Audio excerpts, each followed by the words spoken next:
Lion 2016 adalah sebuah film drama Australia-Amerika yang mana film ini benar-benar diangkat dari sebuah kisah nyata yang menceritakan tentang perjuangan hidup seorang anak laki-laki bernama Saru yang terpaksa harus terpisah dengan keluarganya. Saru yang masih kecil dan malang pun dipaksa harus belajar bertahan hidup dalam situasi kebingungan dan rasa takut, hingga akhirnya berujung Saru diadopsi oleh pasangan asal Australia bernama John dan juga Sue. Namun ternyata Saru yang saat ini sudah menginjak usia 25 tahun tidak bisa mengubur begitu saja kenangan masa lalunya. Drama, realita, dan banjir air mata pun dimulai dari sini. Oke, sebelum kita mulai jangan lupa untuk siapkan tisu dan headsetnya, dan kita intro dulu.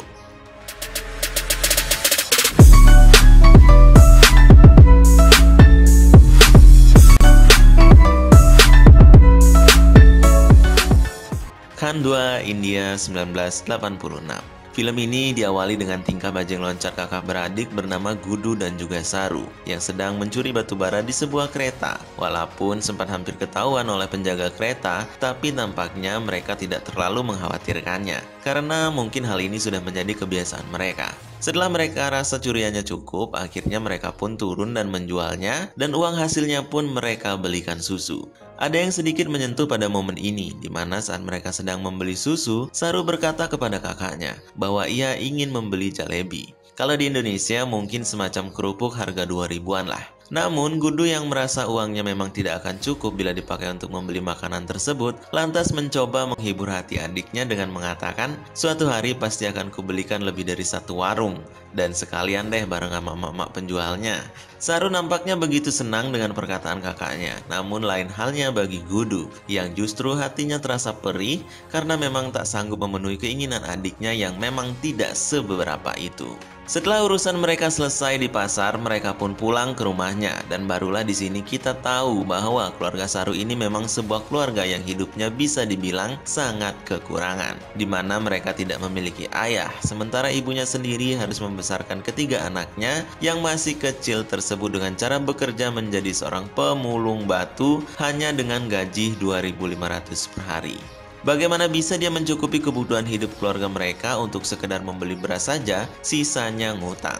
Sang ibu yang sedikit merasa heran saat kedua anaknya mampu membeli susu, lantas bertanya dari mana mendapatkannya. Namun keduanya tidak menjawab. Walau sepertinya sang ibu pun sudah tahu dari mana asal uang tersebut, namun karena ibunya sendiri memang menyadari bahwa dia tidak bisa memberikan lebih untuk kebahagiaan anaknya, akhirnya hanya bisa tersenyum untuk menutupi kesedihannya. Selain menjadi bajing loncat, ternyata Gudu juga menyambi menjadi kuli panggul di stasiun kereta yang ada di kota. Dan inilah awal cerita sebenarnya baru akan dimulai.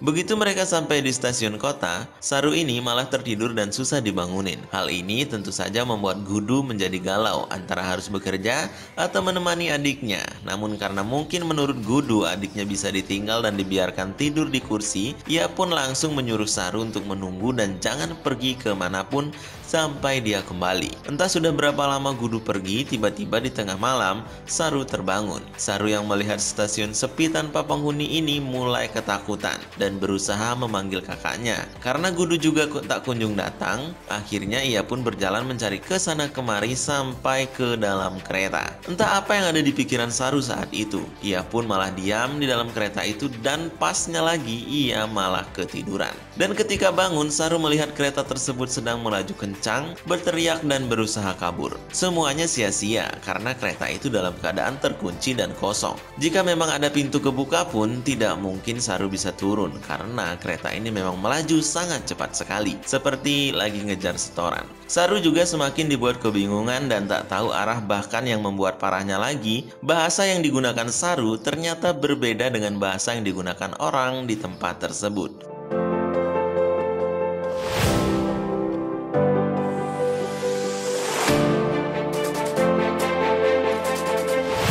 Dari sini, Saru pun mulai melihat beberapa anak gelandangan lainnya. Ia pun mulai mengikuti mereka dan tidur beralas kardus. Sampai suatu malam, tiba-tiba mereka pun didatangi para preman yang mencari anak gelandangan untuk dijadikan pengamen atau disuruh mengemis. Sebagian dari mereka tertangkap, namun beruntung bagi Saru bisa kabur dan bersembunyi di tempat ibadah. Saru yang tersesat menjadi semakin luntang-lantung saja dengan hanya berbekal kardus.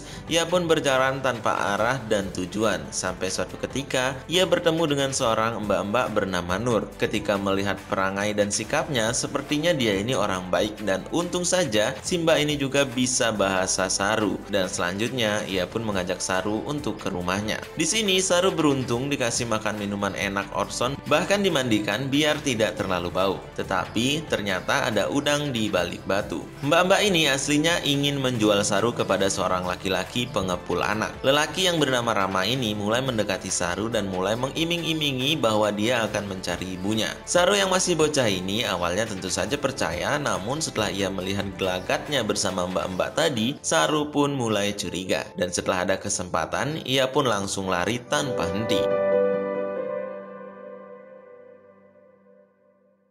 Hari pun berganti dan minggu menjadi bulan. Saru yang telah tersesat 2 bulan ini menjalani harinya memulung dan berjalan tanpa arah.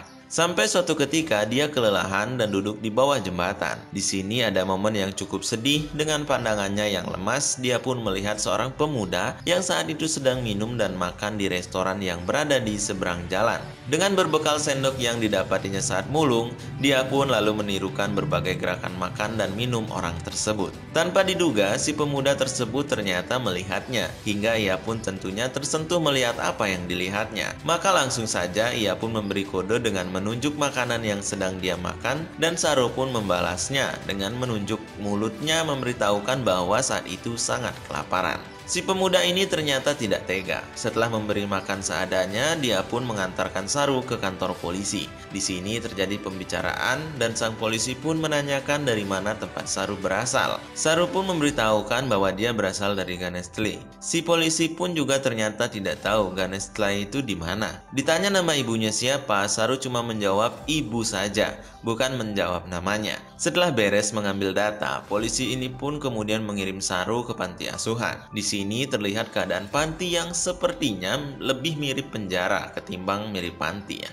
Dalam satu ruangan saja, Saru bersama lebih dari 10 anak lainnya dan para pengasuhnya juga kelihatan berandalan. Semuanya membawa tongkat pemukul. Hingga suatu ketika Saru kemudian dipanggil oleh ibu pemilik panti tersebut. Sebut saja Ibu Panti. Ibu Panti ini menunjukkan kalau ia telah berusaha menaruh foto Saru ke seluruh koran India, namun dia tidak pernah menerima balasan dari keluarga Saru. Saru tentu saja sangat sedih mendengar semua itu, namun ia pun tak berdaya. Dan untuk mengobati rasa sedihnya tersebut, Ibu Panti pun lantas memberikan solusi bahwa saat ini telah ada pasangan dari Australia yang ingin mengadopsi anak dari sini. Saru tidak ada pilihan lain selain menyetujui saran dari Ibu Panti. Singkat cerita, kita beralih ke Australia 1987. Saat ini Saru sudah berada di Australia dan menjadi anak adopsi dari John dan juga Sue. Saat pertama datang ke rumah barunya, Saru melihat dengan aneh barang-barang di sekitarnya. Ia yang tadinya hidup sangat kekurangan, saat ini ia melihat semuanya jauh berbeda. Walaupun awalnya Saru ini masih canggung dengan orang tua barunya, namun rasa sayang dari John dan Sue yang tulus ini membuat Saru cepat beradaptasi. Dan dari sini hari-hari selanjutnya pun dijalani dengan penuh bahagia. Setahun setelah Saru tinggal, John dan Sue kembali membawa seorang anak angkat yang usianya sedikit lebih tua dan dia adalah Mantos. Mantos ini memang memiliki sedikit kekurangan di mana dia akan menyakiti anggota badannya sendiri saat dia merasa panik atau tersinggung dan sebagainya. Sehingga dengan kata lain hal tersebut akan membuat John dan Sue merasa sangat kerepotan karenanya. Dan ada yang lebih jauhnya lagi, kasih sayang yang selama ini dicurahkan hanya kepada Saru sekarang menjadi terganggu semenjak kedatangan Mantos. Namun karena pada dasarnya Saru ini adalah anak yang baik, patuh dan penyayang, ia pun akhirnya merelakan semua itu dan tetap menjadi anak yang diharapkan kedua orang tua angkatnya. Seperti pada suatu ketika saat Saru melihat sang ibu angkatnya tersebut menangis karena pusing dengan sifat Mantos, Saru pun menghampiri dan memeluk sang ibu dengan penuh kasih sayang. Tak jauh beda seperti yang dilakukan seorang anak kandung seutuhnya dikala orang tua sedih. Dan hal tersebut benar-benar membuat sang ibu angkatnya sangat terhibur dan beruntung karena ternyata Saru telah menjadi bagian dari hidupnya.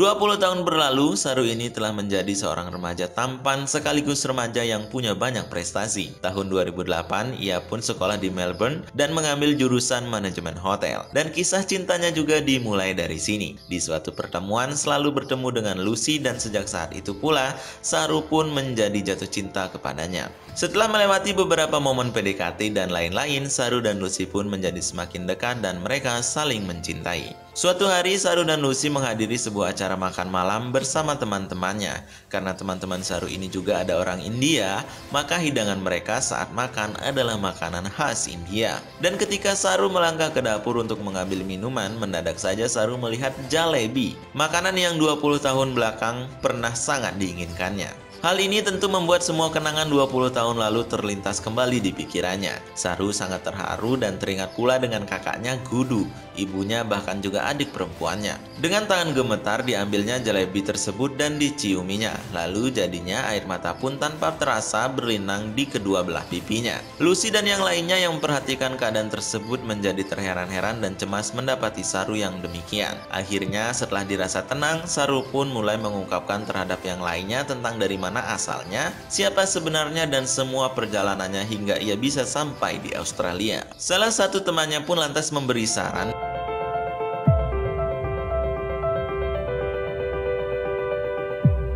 supaya Saru mencari daerah tempat asalnya dengan mengandalkan bantuan dari teknologi Google Earth. Namun, Saru memilih tidak melakukan semua itu karena dia rasa itu sudah lama sekali dan sudah tidak mungkin ia bisa mengingatnya. Bahkan yang diingatnya saja hanya nama Ganestelle dan kursi tempat tidurnya yang berseberangan dengan tower air. Sedangkan nama Ganestelle sendiri tidak pernah ada sama sekali. Tapi biarpun demikian, kejadian yang terjadi di acara makan-makan itu justru membuat Saru menjadi semakin kepikiran. Bahkan di suatu malam, sehabis melakukan enak-enak sejenak dengan Lucy, Saru pun diam-diam pergi ke tengah ruangan. Ia pun mulai mengambil laptop dan mulai mencari informasi kereta sampai tempat-tempat terdekat yang mungkin bisa dia ingat. Dari sinilah asal mula pencarian tempat asal Saru.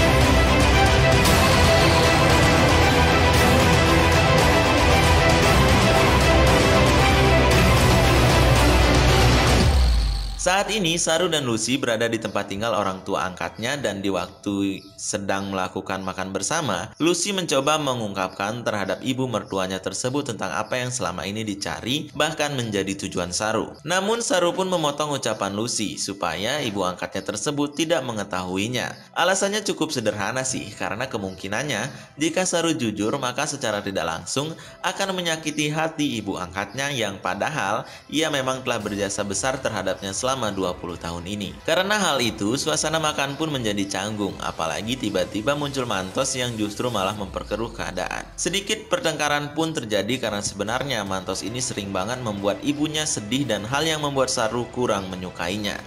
Saru tampak semakin sibuk dengan apa yang menjadi keinginannya dan yang juga menjadi tujuannya. Ia pun sempat membuat peta jalur pencarian di tembok kamarnya, menghitung dan menandai semua kemungkinan jalur kereta yang saat itu ia naiki sampai mencari seluruh stasiun kereta lewat Google Earth.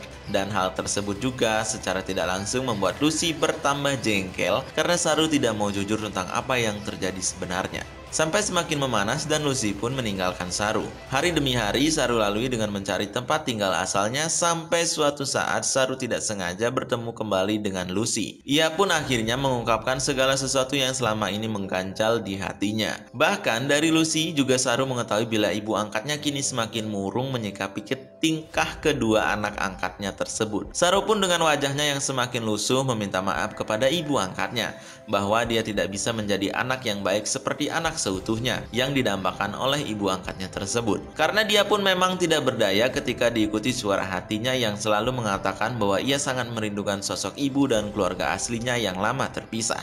Dan Saru pun mengatakan jika hidup ibu angkatnya tidak akan menjadi seperti ini, andai kata ia bisa memiliki anak kandung sendiri. Namun jawaban sang ibu membuat Saru benar-benar tidak berdaya. Sebenarnya bukan dia tidak bisa mempunyai anak, namun sengaja memilih untuk tidak mempunyai anak karena dengan cara begitu maka secara langsung akan bisa mengisi kekosongan dan juga harapan anak-anak lainnya yang ditakdirkan memiliki nasib malang karena kehilangan ataupun diabaikan oleh orang tuanya. Mendengar hal itu, Saru pun akhirnya luluh. Dia pun merasa begitu tidak enaknya bila harus terus bersikeras untuk mencapai tujuannya tersebut. Dan di saat itu pula ia berpikir untuk menghentikan semua pencariannya. Bahkan ia juga datang kepada kakaknya Mantos dan meminta maaf kepadanya atas semua kebenciannya selama ini.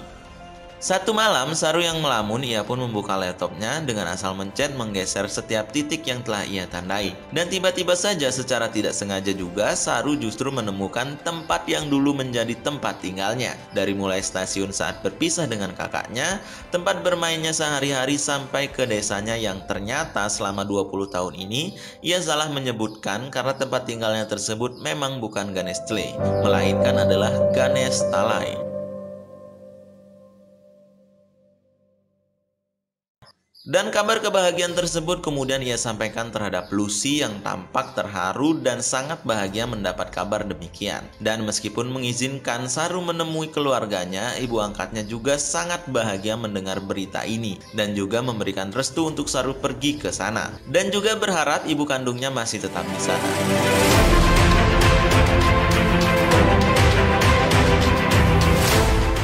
Maka berangkatlah Saru ke Ganesh Talai menyusuri berbagai tepian jalan serta gang yang masih diingatnya, dan akhirnya sampailah Saru di rumah yang menjadi tempat tinggalnya saat 20 tahun lalu. Dan tanpa tunggu lama dia pun langsung masuk ke dalam rumah tersebut. Namun rumah tersebut sudah tidak ada orangnya dan justru menjadi tempat ternak kambing. Saru pun marah dan kecewa karena memang melewatkan waktu yang begitu lama. Dan tiba-tiba muncul seorang bapak-bapak yang menanyakan tentang apa tujuannya ke tempat tersebut. Saru pun segera menjelaskan sambil memperlihatkan foto masa kecilnya dan mengakui bahwa rumah itu adalah tempat tinggalnya dahulu. Dan kemudian dia bertanya kemana mereka ini pergi. Si bapak-bapak ini pun menyuruh Saru untuk ikut dengannya. Ini adalah momen paling sedihnya. Momen haru pun terjadi di adegan ini.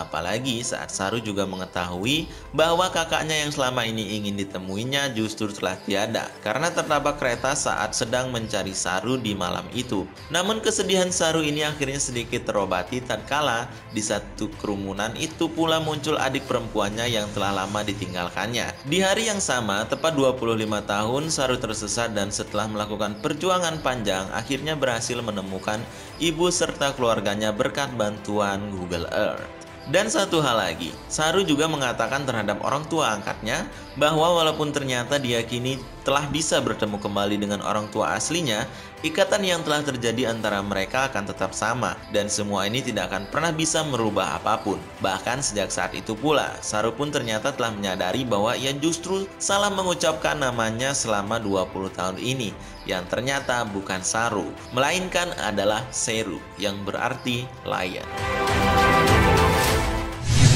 Nah, pelajaran yang bisa kita ambil dari sini adalah bagaimanapun kita mendapatkan kebahagiaan, walau dalam apapun bentuknya kasih sayang dari orang tua tetaplah yang utama dan itu tidak bakalan bisa tergantikan. Dan satu hal lagi yang bisa kita petik hikmahnya, bagaimanapun yang terjadi dan bagaimanapun juga keadaannya, maka sebaiknya kita tidak mudah melupakan jasa baik orang lain terhadap kita. Karena tentunya kita bukanlah apa-apa dan tidak bakalan bisa menjadi siapa-siapa jika tanpa bantuan orang lain. Nah, itulah teman-teman alur cerita Lion yang dirilis pada tahun 2016. Tuliskan di kolom komentar pengalaman menonton kalian. Jangan lupa untuk subscribe channel Alizwell. Kita bertemu lagi di video selanjutnya.